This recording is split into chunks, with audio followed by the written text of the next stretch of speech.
देखिए भाई इस वाले क्वेश्चन में क्या कह रहा है, let F R to R be thrice differential function satisfy this relation F dash X greater than equal to 0 दे रखा है, एफ डबल डैश एक्स बराबर एफ एक्स दे रखा है,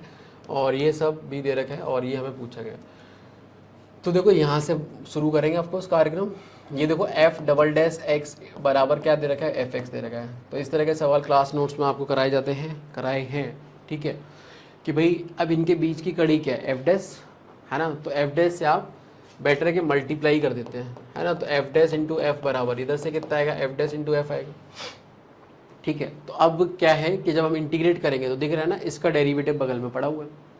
तो इंटीग्रेट करने पे कितना आ जाएगा, एफ डैश का स्क्वायर बाई 2, और इधर कितना आ जाएगा, एफ स्क्वायर बाई 2 प्लस एक इंटीग्रेटिंग कांस्टेंट सी, ठीक। अब यहाँ पे देखो इन्होंने क्या क्या दे रखा है आपको, हाँ 0 पे वैल्यू दे रखी है, तो 0 पे वैल्यू इधर से कितनी आएगी भाई, 0 पे वैल्यू दे रखी 3, तो ये हो जाएगा 9/2, ये ठीक है, और इधर से 0 पे वैल्यू 0 दे रखी खत्म, तो सी की वैल्यू आ गई 9/2। तो कुल मिला के अपने पास फिर से जो इक्वेशन बनी, एफ डैश का स्क्वायर बराबर एफ स्क्वायर प्लस 9, 2 से मल्टीप्लाई भी कर दिया, ये बन गया। अच्छा इसके बाद अगर आप देखें यहाँ पे ध्यान से, तो एफ डैश कितना आ जाएगा, क्योंकि आप वापस से डी बाई डी एक्स में इक्वेशन चाहिए होगी, तो एफ स्क्वायर प्लस 9 और प्लस माइनस आएगा, बट क्योंकि F dash X greater equal to 0 दे रखा है तो माइनस वाला नहीं लेंगे, प्लस वाला ही लेंगे, ये ठीक है। अच्छा अब ये हो गया अपने पास सीधे सीधे, थोड़ी देर के लिए एफ एक्स को अपन जो है वाई बोल देते हैं, तो this is D Y by D x,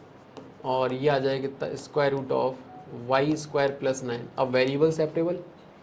तो ये आ जाएगा कितना, D Y upon square root of Y square plus 9 बराबर डी एक्स, है ना। इंटीग्रेट किया इसको, तो ये अपने पास कितना बनेगा, इसका स्टैंडर्ड फॉर्मूला अपना होता है ना,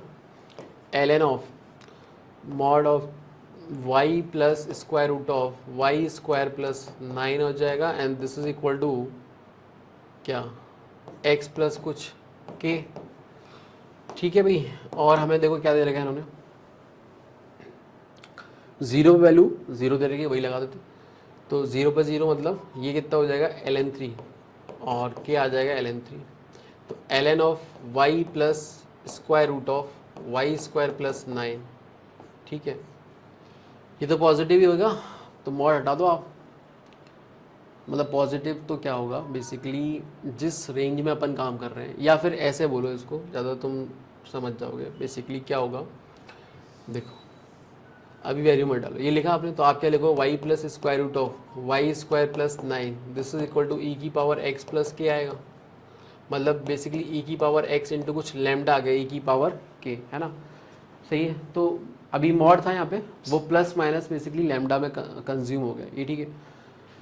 तो यहाँ से अब जो भी आएगा वो आ जाएगा, ठीक है, ऐसे देख लो। तो अब यहाँ पे जब तुम x बराबर 0 डालोगे तो y बराबर भी क्या आ रहा है, 0 आ रहा है, तो इधर कितना हो गया 3 बराबर ई की पावर 0 इंटू लैम्डा, तो यहाँ से लैम्डा बराबर कितना आ गया 3, ठीक बात है।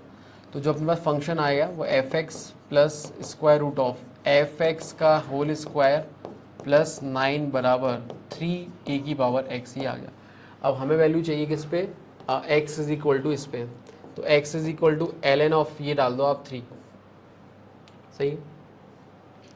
तो x is equal to L N 3 पे देखोगे तो ये कुछ आ जाएगा, मान लेते हैं कि भाई ये थोड़ी देर के लिए पूरा का पूरा कार्यक्रम और कुछ अल्फ़ा के बराबर है,